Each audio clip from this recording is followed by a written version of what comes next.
கிறிஸ்துவுக்குள் அன்பானவர்களே, ஆண்டவராகிய இயேசு கிறிஸ்துவின் விலையேற பெற்ற நாமத்தில் நான் உங்களை வாழ்த்துகிறேன். கர்த்தர் உங்களை ஆசீர்வதிப்பார். இன்றைய அனுதின உணவிற்கான வசனம் நாகூம் 1ஆம் அதிகாரம் 13வது வசனம்.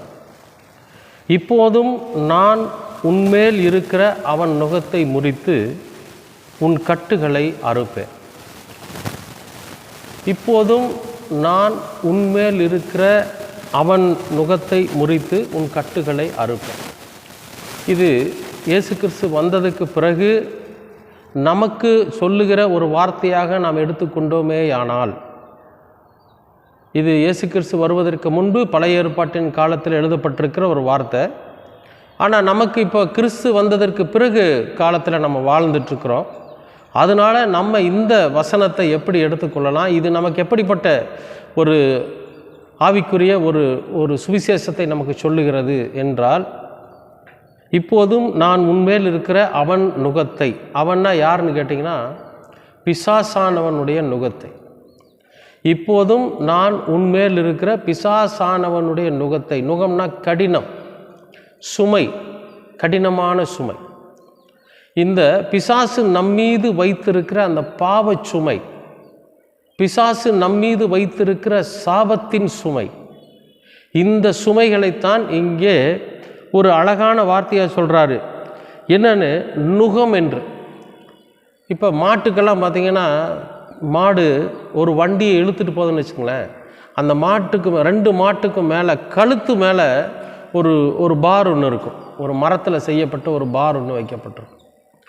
அந்த பார் எதுக்குன்னு கேட்டிங்கன்னா, வண்டியில் இருக்கக்கூடிய மொத்த பாரத்தையும் அந்த அந்த நுகம்தான் சுமக்கும். அதுக்கு பேர் தான் நுகம். வண்டியில் எத்தனை டன் வெயிட் இருந்தாலும் அந்த பாரம் முழுவதையும் அந்த நுகம்தான் அந்த மாட்டினுடைய கழுத்தை வச்சு அமுத்திட்டு இருக்கு. அந்த நுகத்தை கழுத்திலிருந்து இப்படி மேலே தூக்குனா வண்டி நேராக நிற்கும், இழுத்துட்டு போகும். அப்போ நுகத்தை கொஞ்சம் தள்ளி கட்டுங்க, நுகத்தை அப்படி கட்டுங்க, இப்படி அப்படியெல்லாம் சொல்லுவாங்க. அப்போ மொத்த பாரத்தையும் மாட்டினோட கழுத்து மேலே எது சுமத்துகிறது என்று சொன்னால் அது அந்த நுகம்தான். அப்படி நம்முடைய கழுத்தின் மீது இருக்கிற, நம்முடைய தலையின் மீது இருக்கிற அந்த நுகம், பாரம், இந்த பாரத்தை கர்த்தர் என்ன பண்ணுவாராமா, முறித்து போட்டு ஒட்டச்செறிஞ்சிருவாராமா, தகர்த்தெறிஞ்சிருவாராம். அந்த பாரத்தை நம் மீது இல்லாமல் எடுத்தெறிஞ்சிருவார்.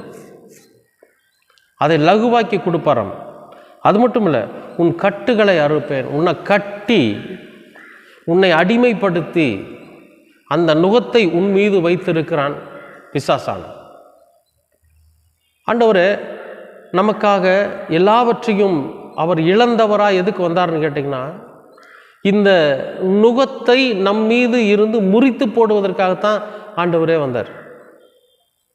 அப்போ இந்த பிசாசானவன் என்ன பண்ணுறான்னா, நம்மை இந்த உலக காரியங்கள் ஏதாகிலும் ஒன்றிலே நம்மை அடிமையாக்கி, இந்த உலக சிற்றின்பத்திலே நம்மை அடிமையாக்கி, அவைகளினால் வருகிற பாவத்தினாலும் அவைகளினால் வருகிற சாபத்தினாலும் நம்மை மிகப்பெரிய பாரத்தை சுமக்கிறவர்களாக அவன் வச்சுருப்பான். அதை விட்டு வெளியே போகாத அளவுக்கு. சில பேர் சொல்லுவான், நான் இந்த பிரச்சனையிலேருந்து வெளியே போயிடலான்னு நினைக்கிறேன், என்னால் போகவே முடியல. இந்த கெட்ட பழக்கத்தை விட்டுட்டு நான் எப்படியாவது வெளியே போயிடலான்னு நினைக்கிறேன், போக முடியல. இந்த விபச்சார பாவத்திலிருந்து நான் வெளியே போயிடலான்னு நினைக்கிறேன், போக முடியல.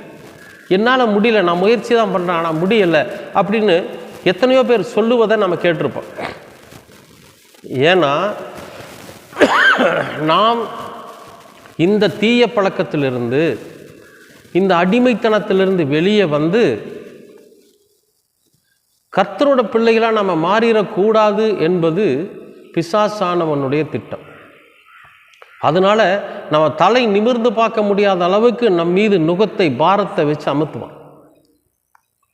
கொஞ்சம் கர்த்தருக்கு இடம் கொடுத்து பாருங்கள், அவர் என்ன செய்வார், அந்த நுகத்தை முறித்து போட்டுட்டு நாம் எதில் அடிமைப்பட்டு இருக்கிறோமோ நம்மை அதிலிருந்து விடுதலையாக்கும். அந்த பிசாசுடைய பிடியிலிருந்து நம்ம விடுதலையாக்கும். எதுவெல்லாம் நம்மை அடிமைப்படுத்தி இருக்கிறதோ அதிலிருந்து நம்மை விடுதலையாக்கும். அன்பானவர்களே, இயேசு கிறிஸ்து என்கிற அந்த மகா உன்னதமான தெய்வம் நம் அனைவருடைய கட்டுகளையும் உடைக்கிறது, நம் அனைவருடைய நுகத்தையும் பாரத்தையும் முறித்து போட அவர் வல்லவராக இருக்கிறார். அதுக்கு ஒரே வழி, நாம் அவருக்கு இடம் கொடுக்கணும். எப்படி பிசாசுக்கு இடம் கொடுத்து இந்த உலக சிற்றின்பத்தில் சந்தோஷமாக வாழ்ந்தோமோ, அதே மாதிரி இப்போ ஆண்டவருக்கு இடம் கொடுத்து பரிசுத்த வாழ்க்கைக்குள்ளாக நம்மை வாழ்வதற்கு நம்மை அர்ப்பணிக்கிற போது இந்த பாரங்களும் இந்த கட்டுகளும் நம்மை விட்டு ஓடும். அது இந்த நுகமும் அந்த கட்டு நமக்குள்ளே இருந்தால் நம்ம வாழ்க்கையில் தோத்துக்கிட்டே இருப்போம். ஆனால் கர்த்தர் அதை முறித்து போடுவார். அன்பானவர்களே, இன்றைய நாள் அனுதின உணவில் கர்த்தருக்கு இடம் கொடுங்க. உங்கள் மீது இருக்கிற பாரத்தை, உங்கள் மீது இருக்கிற நுகத்தை, நீங்கள் எதிலே கட்டப்பட்டு இருக்கிறீர்களோ அதிலிருந்து கர்த்தர் உங்களை விடுதலையாக்குவார். நிச்சயமாகவே நீங்கள் விடுதலையாவீர்கள். உங்களுடைய வாழ்க்கையில் இனி தொடர்ந்து சமாதானமும் சந்தோஷமும் நிறைவாயிருக்கும். கர்த்தர் உங்களை ஆசீர்வதிப்பார். அன்பின் பரலோக பிதாவே, அருமையான நல்ல இந்த அனுதின உணவிற்காக நன்றி. இந்த நாளை நீர் ஆசீர்வதித்து கொடுத்ததற்காகவும் நன்றி. கர்த்தர் என்றென்றைக்கும் எங்களோடு கூட இருக்கிறீர், அதற்காக உமக்கு நன்றி ஆண்டவரே. எங்கள் பாரத்தை நீர் சுமந்திருக்கிறீர், எங்கள் கழுத்தின் மீது இருக்கிற அந்த நுகத்தை நீர் முறித்து போடுகிறீர் ஆண்டவரே, அதற்காக உமக்கு ஸ்தோத்திரம். எந்த பழக்க வழக்கத்தில், எந்த கெட்ட பழக்க வழக்கத்தில் பிசாசுங்களை அடிமைப்படுத்தி கட்டி வைத்திருக்கிறானோ அந்த கட்டுகளையெல்லாம் நீர் அறுத்து போடுகிறீர் ஆண்டவரே. நாங்கள் விடுதலையாகிறதற்காக நன்றி. எங்கள் பாரம் இறங்குகிறதற்காக நன்றி.